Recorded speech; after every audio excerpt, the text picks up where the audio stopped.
Ya, pemirsa, tim bulu tangkis Indonesia berhasil mengulang sejarah 26 tahun lalu, yaitu menembus final Thomas dan Uber Cup. Lalu bagaimana strategi untuk menjaga prestasi yang telah dicapai dan juga apa yang harus diperbaiki pemirsa? Sudah bergabung bersama kami pengamat bulu tangkis, ada Bapak Daryadi. Halo, selamat pagi Pak Daryadi. Ya, selamat pagi Mas Pram, Mbak Jila. Ya, terima kasih sebelumnya telah bergabung bersama kami di ISU Day kali ini Pak Daryadi. Pak Daryadi, kemarin Uber dan Thomas ini akhirnya masuk final. Masuk final dan Tapi kita berada di runner up dua-duanya gitu ya. sayang sekali kandasnya, analisa Anda seperti apa sejauh ini? Ya, memang luar biasa kita lihat penampilan tim putra putri Indonesia. Ini adalah terakhir kali kita lolos ke final kan, dua-duanya ya, Uber dan Thomas itu di 96 saat itu kita menjadi juara dua-duanya. Setelah itu untuk Uber kita bisa mencapai final di Jakarta, namun kita gagal. Kemudian yang terakhir 2010 kita nggak lagi masuk semifinal, dan setelah itu semifinal pun kita nggak pernah dapat sejak terakhir tahun 2010, dan baru kemarin kita berhasil akhirnya tim Uber kita mendapatkan posisi ke final.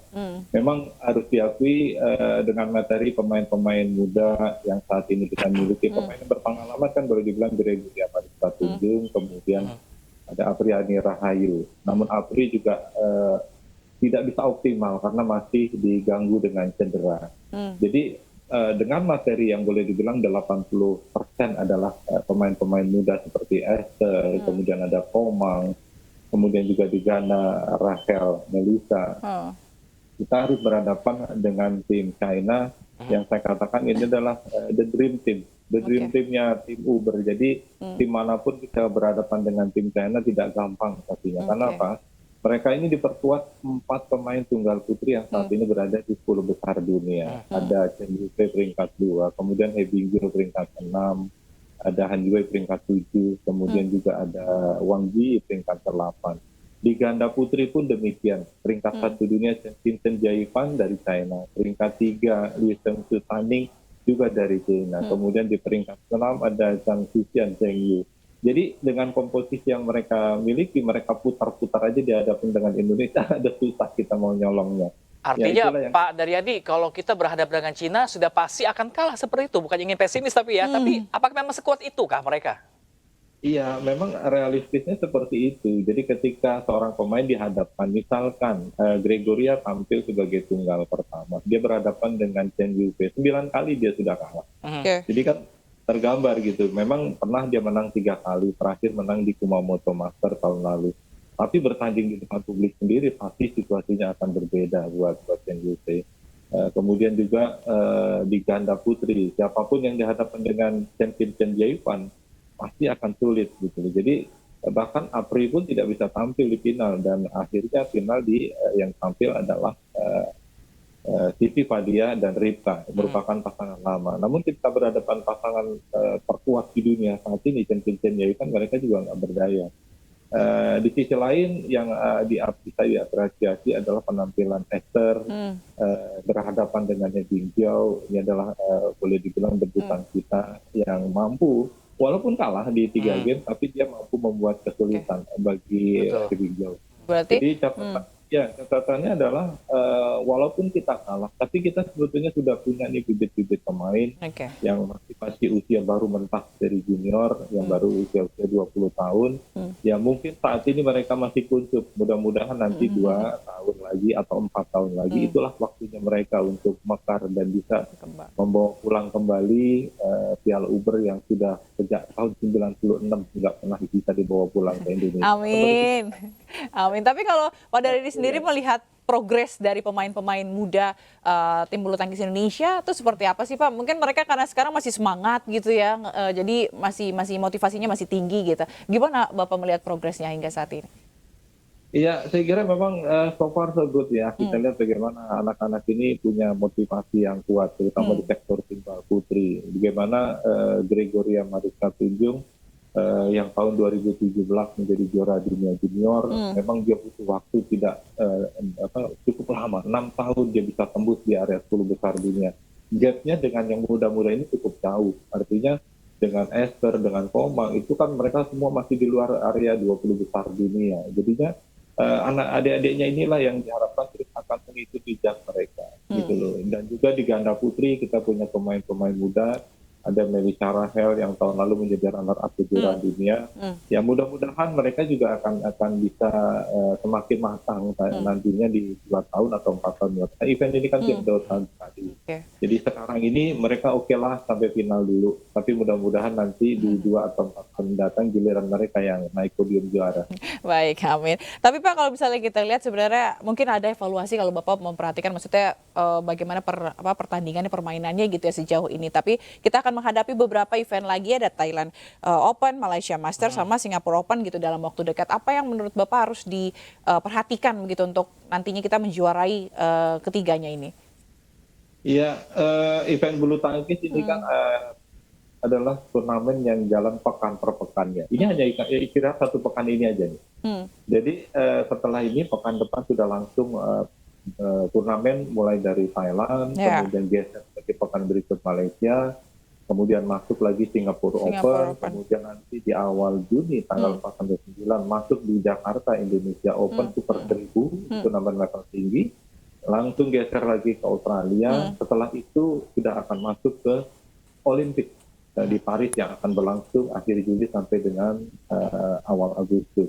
Jadi pemain ini kan memang harus betul-betul diatur di mana mereka akan bisa tampil maksimal, karena bagaimanapun mereka kalau dipaksakan terus kan bisa jadi cedera. Jadi di mana mereka akan tampil, memang tidak semua akan tampil di Olimpiade. Nanti di Olimpiade wakil kita yang sudah pasti lolos di tunggal putra ada Anthony Ginting, Jonathan Christie, kemudian di tunggal putri ada Gregoria Mariska Tunjung, kemudian di ganda putra ada Fajar Rian, di ganda putri ada Afri Padia, kemudian juga di ganda campuran ada Rino Vita. Artinya kita punya wakil di 5 nomor ini, ya mereka-mereka inilah yang betul-betul harus dijaga performanya, jangan sampai cedera. Karena hitungannya 2 bulan lagi. Jadi sementara ajang Olimpiade itu hanya berlangsung 4 tahun sekali. Jadi kalau ingin tampil maksimal, kita berusaha juga mempertahankan tradisi medali emas yang terakhir kita dapat di Tokyo 2020 yang diadakan di 2021, dan kita akan dapat lewat Grace dan Afri di ganda putri. Ya mudah-mudahan ada paling tidak satu lah yang saya lihat memang track recordnya yang punya peluang cukup besar di sektor tunggal putra. Mudah-mudahan Jonathan Christie yang kemarin tampil luar biasa di Piala Thomas. Indonesia memang gagal, kalah 1-3 di final dari China, tapi Jojo mencatat prestasi tidak terkalahkan dari babak penyisihan sampai babak final. Ya mudah-mudahan dia tetap konsisten sampai puncaknya nanti di Olimpiade. Pak Daryadi berbicara tentang Jojo, permainan kemarin hanya Jojo doang di Thomas yang berhasil, sedangkan head to head yang lainnya tidak berhasil. Ini Anda melihatnya seperti apa nih? Ya, memang di Piala Thomas ini yang sebetulnya sangat disayangkan. Oke lah kita memang kalah di Uber ya, karena di Piala Uber ini kita udah secara hitungan head to head pemain udah berat gitu, artinya memang kita peluangnya tipis. Tapi di putra yang saya kira peluangnya cukup besar.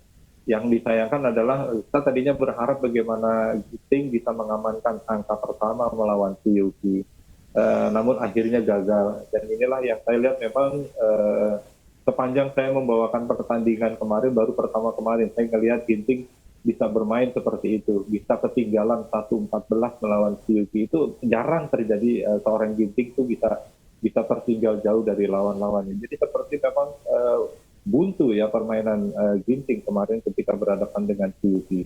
Memang harus diakui Suzuki ini adalah salah satu pebulu tangkis yang memang sulit untuk dikalahkan oleh Ginting. Selain dia juga ada Victor Axelsen, kemudian juga ada Kento Momota yang sudah retired.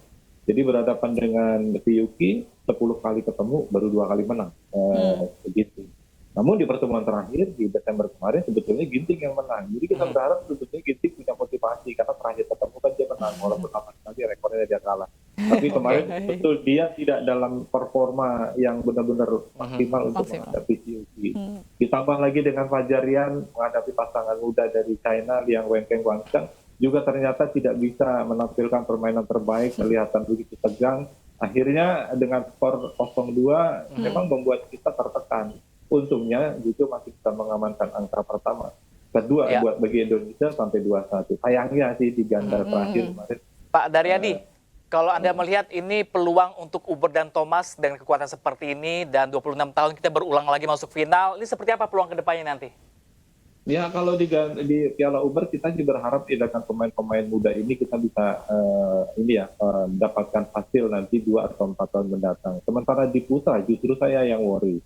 Ginting dan Jojo itu sudah bermain di Piala Thomas itu sejak 2016 di Kunsan. Saat itu kita sampai ke final walaupun akhirnya kalah dari Denmark. Kemudian 2 tahun kemudian 2018 di Bangkok kita hanya berhenti di semifinal. 2020 yang digelar 2021 yang berlangsung di Denmark kita juara dan saat itu kita pukul Cina dengan skor 3-0. Kemudian 2022 kita yang giliran dipukul India di babak final dengan skor 0-3. Dan kali ini di final lagi 3 kali beruntun kita kalah 1-3 dari China. Namun dengan materi yang saat ini ada, ini yang belum dipikirkan adalah bagaimana kita tidak mungkin mengharapkan terus kepada Jojo dan Ginting karena mereka kan sudah hampir 10 tahun membela Piala Thomas. Artinya bagaimana menyiapkan pemain-pemain pelapis ya, yang muda-muda. Fajar Rian juga sudah tidak muda lagi, pastinya 2 tahun mendatang.